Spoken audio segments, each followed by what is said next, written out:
Good morning, everybody. So yeah, this is about a chap called Alex who's been commenting on my Instagram, and I just like to sort of show you his ignorance and show you why he thinks he owns the road. So what it came down to is Alex is upset that I was riding in the middle of the lane along the roundabout from, this is Holland Park roundabout, by the way, so it's quite a big roundabout with 3, 4 or 5 lanes of traffic.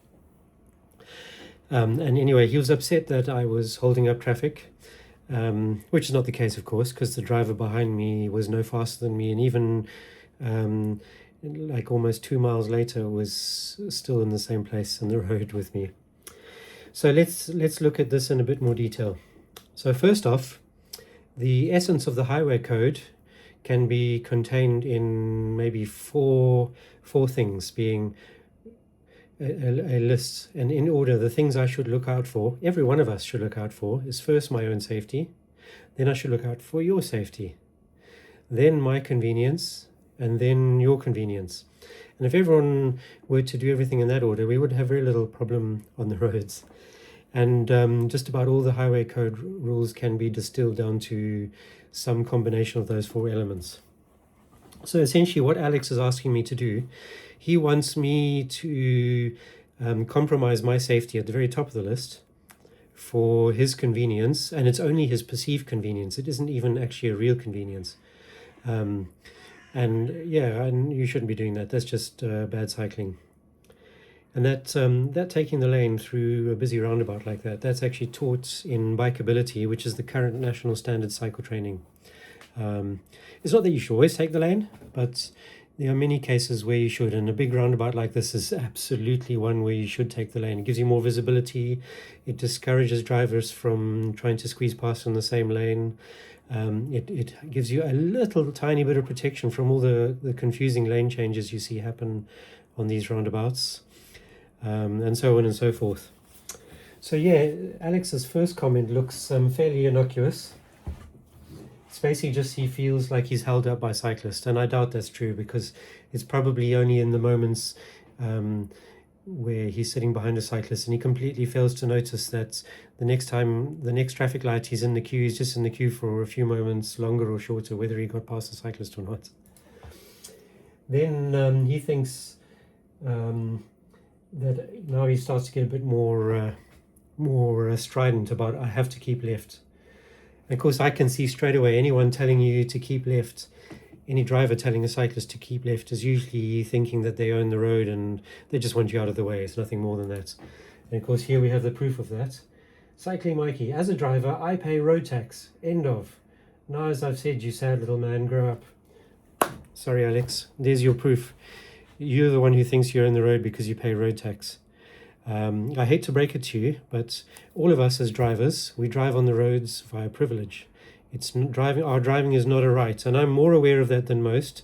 I'm a diabetic. I mean, check today's t-shirt, the Dead Pancreas Society. So basically, if I lose control of my hypo-awareness, my low blood sugar awareness, the DVLA can quite rightly take my license away from me. My driving is a privilege. And so is Alex's, and so is everyone else. If you drive badly enough, Alex, you can be disqualified. In fact, I have quite a big playlist of drivers who were disqualified as a result of my reporting them. No taxes you pay will ever change that. No insurance, nothing else will ever change that fact that we all drive as a privilege and not as a right.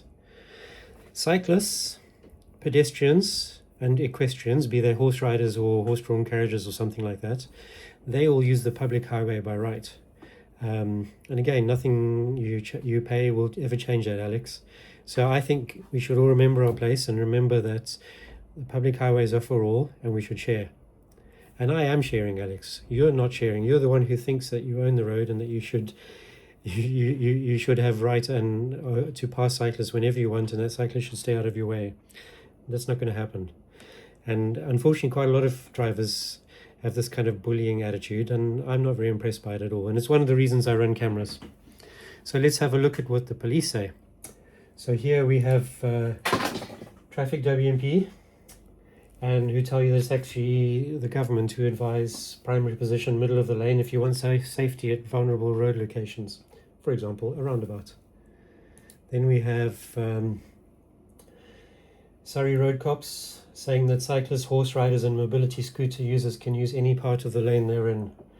A more central position in the lane will often dissuade bad overtakes, which is exactly why I was in the middle of the lane, because of this impatient Hyundai Ioniq driver behind me. And if you're a good driver, you'd have no problem with whatever position another road user takes. So I don't think Alex is a good driver. And one of the comments he makes, Alex tries to claim that he's an advanced driver. Sorry, Alex, whatever you were taught there, even if you are, you're not following it very well, that's for sure. And then here again we have CPMG, West Midlands Police Road Harm Reduction. Again, it's not my position as a road user in front to facilitate your safe overtake. I have to ride according to suit my own safety, and use my road position to deter danger. It's up to you to adapt your driving, to wait behind Alex, so please do better. Drivers like Alex are why so many of us run video cameras and will absolutely report any bad driving around us.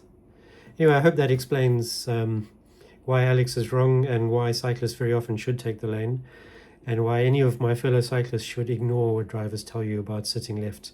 It's almost always wrong, and it's almost always based around the convenience of the driver and nothing to do with their wish for safety. All right. Ciao, ciao.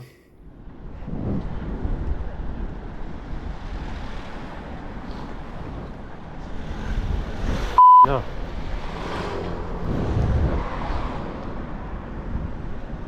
This one's definitely going to overtake. Whether you give him space or not, you'll force through.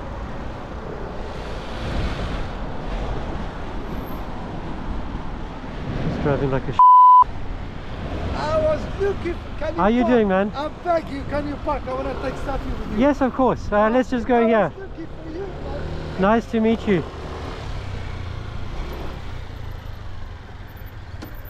How are you, my friend? You know, my watch is going to be happy, man. I'm famous of you. Trust me. Thank you. What's your name? Abdulrazak. Abdulrazak. Assalamu alaikum. Wa alaikum salam, brother. How are you? I'm good, thanks. How many cuts today? Maybe me. 1 or 2. I didn't catch very many. I like the red on your scooter. That looks really nice, man. I just changed it yesterday. Nice. The old one, it was like scratch. I put new ones back. I see. I love the color. It looks faster. Really? I used to ride a motorcycle in Zimbabwe, where I grew up. I used to in Algeria. You're from Algeria? Yeah, from Nice. Algeria. But I did accident with my hands, which is now when I move it, you can hear something like that. I'm sorry, man. But now I'm driving like a skirt, like We are brother Africans, man. We are brother Africans, yeah. huh? You see, this one, for you it is haram. I'm sorry. This is the god of the Zambezi River. That's fine, no problem. Called Listen, Nyami Nyami. everyone he choose what he want. Like I don't believe. I've been It's just Muslim, whatever. It's a thing many Zimbabweans wear. It's the totem of the Tonga But people. there is some Zimbabwe that is Muslim, is it? Most Yeah, of not them, very many. Not all of them. Little Muslim, little Hindu. There's Like many. it's mixed. Every country, right? Every country. But you know, my boss is from Pakistan, Muslim, right? Really? So did you see the video with the King's Guard? Nah, I didn't. I'll show you. I'm not watching all of them. I'm not lying to you. So this is not even my video. This is somebody else's video. I can tell that, yeah. Somebody. Why are you showing me this? I don't want to see this. Hold on. So this one, I bet you recognize this. This is Ibrahim. See, it's me. At the back. Yeah, that's you. And he stepped closer to us for a picture, and I was so scared. I thought he was going to shout at me, you know. But this is my boss's son. He has Down syndrome. Yeah, see. He's such a nice boy. He has good heart, trust me. He has a very good 1 heart. second. Yes, of course. Babe, I'm with Mr. Microcycle. I give me a ticket right now. Assalamu alaikum. He's going to report me. He caught me. I know. He didn't do anything. No, I saw Nice you. to see you, man. I saw you. I looked to your bike because I never saw your bike. Yes. But when I looked the camera, I said, definitely is him. Come back. Yes. Be safe, my man. Thank you. Nice to meet you. You be safe too. Ride carefully. We know what it's like on the Keep motorbike. behind him. Keep behind him. I like the guy who cuts him on the... I saw you video this morning. One guy with the Mercedes black one, the big ones, vans. So he was parking and literally was not in there in zip line. Oh, and I literally caught him the second time on the hotel on his phone. Ah, that guy. Yeah. I think it's a maybe Sudan embassy vehicle because S24 Sud, right? Yeah. Maybe. Have a good day, yeah? You too, man. Thank you so much. Be safe.